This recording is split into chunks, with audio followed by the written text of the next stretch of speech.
بسم الله الرحمن الرحيم. الحمد لله رب العالمين وبه نستعين وصلى اللهم على نبينا محمد وعلى آله وأصحابه أجمعين. أما بعد بلين كينيا كبجمتوتا في جالتمتوتا إيقام مكا ربي تين إيقالي ربي أولته فارسي نبي محمد صلى الله عليه وسلم نجي أفرامته إسان الرب سبودا كراها سوخياتين أجتر كامبر وبلين كينيا كبجمتوتا في جالتمتوتا هردوتوتا شيخ بيان دعوة أرى شيخ بيان دعوة مالين في يجون كيسن الأولم وانين دفين أكر مانغدي خرطين اسم بيسر kabajamtoota hundeessitoota baankii iraamis kabajamaa Sheekh Ahmad Watar muftii biyya teenyaa Bukhaarii Zamanaa kabajamoo Sheekh Muusaa Su'aalaa kabajamoo Sheekh Amiin Ibrootii fi kabajamoo Sheekh Abdulatif Mattaan kabajamo Sheikh Usman kabajamo fi jaalatamo Sheikh Jamal Aliyi kabajamtoota fi jaalatamtoota ulamaa'ii biyya teenyaa kabajamtoota miseensota baankii Iraamis hawaasa biyya teenyaa kabajamtoota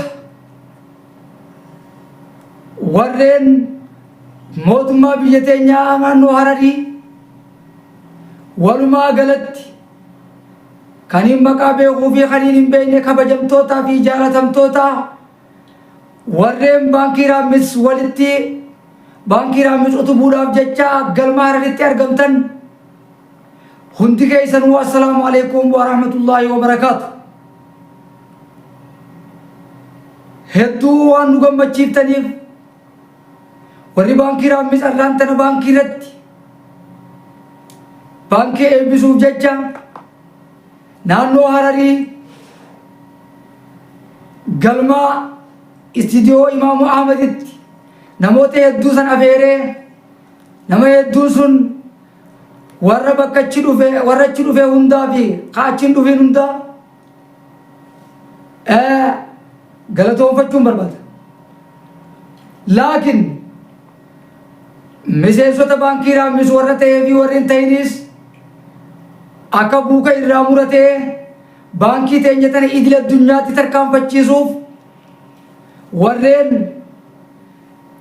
akka ajaa'ibaatti bu'aa hedduu achitti buuftan galatoomaa isiniin ja'a.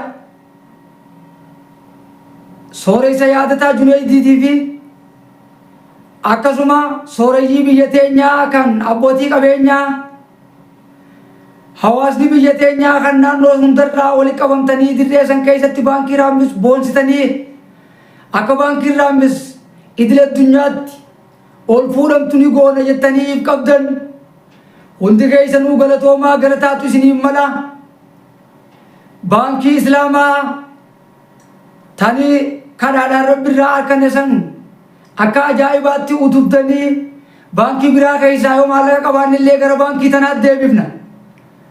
Baankii tanaaf miseensa warri ta'ee jiruu fi warri ta'ee jirellee miseensa baankii tanaa taanee buukarraa muranna. Sheerii baankii tanaa ni bitanna warri jettanii achitti gammachuu nutti agarsiisaa ooltan hundi Rabbi subhaanahu wa ta'aalaa gammachuu duniyaa fi akhiraa isinaa gammachiisuun isiniin jenna.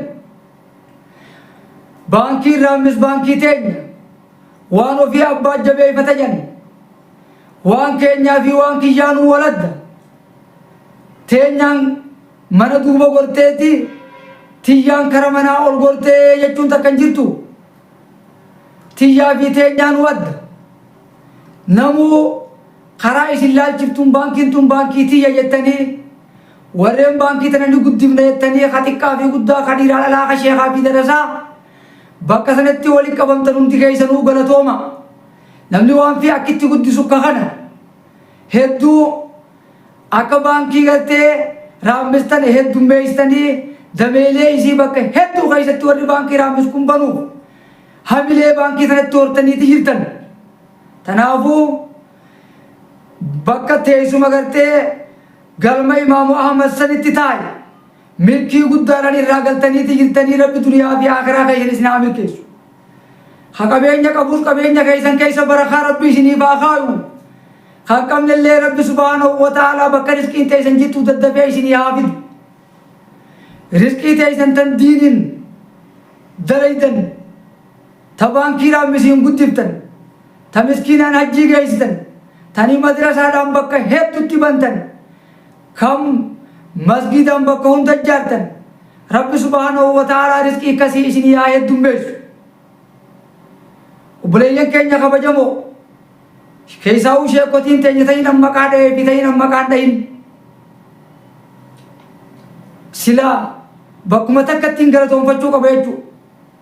Hundi keessanuu kan hin maqaa beekuu fi kan hin beekne kan hin maqaa dhahee fi kan hin dhahin sheekotiin teenya urjii lafa tanaa warasatul ambiyaa ita jaaniin dhaalaa ambiyootiitti yoo sheekotiin teenya tun jiraachuu baatte diin hin jiru. Sheekotii teenyaas rabbiin waa heddummeessu. Sheekotii teenya ta baankii kanarratti laffaatee akka baankiin tun guddattu gootee namoota kanaaf fakkeenya taate hundi keessanuu bu'aa bayii keessa baataniiti jirtan galatoomaa galatoomaa. Awwaniin isiniin juu galatoomaa kana qofa. Namni namaa galatan galchiin rabbiifuu galatan galchuu waan jaaniif jechaan galatoomaa jee galata isinii galchi. Akkasumatti Sheek Ahmad Toofiq Muhammad Adam abbaan markazul Rayyaan maashaa Allah tabaarakallah asumaan isaan illee galatoonfachuun barbaada. Maaliif jecha akka ajaa'ibaatti waa hedduu dalagattuu waan jiraniif. Obboleeyyan keenya kabajamoo yooniif sheekotii teenya tana duree godhannee karaa sheekotiin tun irra deemturra yaanee isaan jala hiriirri. Wanni hundinuu diin kana keessaa argamti, duniyaanis diin kana keessaa argamti. Heera bulchinsaa kitaaba kanaatu if keessaa qaba. Eega sheekotii tana duree godhattanii baankii shari'aa goona jettan isin milkooytanii jirtanii waa takka hin gaafatina. Milkii duniyaa fi akhiraa rabbi isinii haa kennu. Sheekotii teenyaas ka du'eef rabbi rahmata godhee ka jiru rabbiin umrii isin haa dheeressu. Rabbiin diin isin itti irratti laffaatan kana aalama hundaan haa gayu. Rabbi umrii isin dheeresee duniyaa tanaa fi akhiraa keessatti illee rabbi isin haa milkeessu. Naggaatetiin biyya teenyaa, barsiisonni biyya teenyaa, doktoronni biyya teenyaa ka dhiiran jenne dhalan jenne akka ajaa'ibatti baankii sanirraa haasoytanii hedduu nuti warri gartee qaamaan bakka sanatti argamuu hin danda'inis yoggaa isin itti jirtan asii isinumaa wajjin itti jirra. Gammachuun teessan gammachuu teenyaa hedduu nu gammachiiftanii duniyaa fi akhiraa teessan keessatti rabbi isin haa gammachiisu isiniin jenne. Haajaa teessanii fi muraada keessan rabbi isinii haa guutu. Biyya teenyallee rabbi nageen nu haa godhu. Akkasumatti jajjabaadhaadhaa karaa sheekotiin deemtu karaa nabiyyiin deeman karaa asaabaan deeman sanirra deemaa waan jiraniif sheekotiin kanarra waan isin ooftuuf namni sheekotii jala deemeen kasaaru. Kanaafuu aboo milkii kasaaraan boodan jire rabbi isin haa milkeessu. Gaa haasawaa anis maafii nafa jeetumaan gaa boodarra dhufe malee haasoyni haasoomee hedduu dhumee jira. Lafarraa fi sooshaal miidiyaa gubbatti illee anis maafii nafa jeetin dhufe.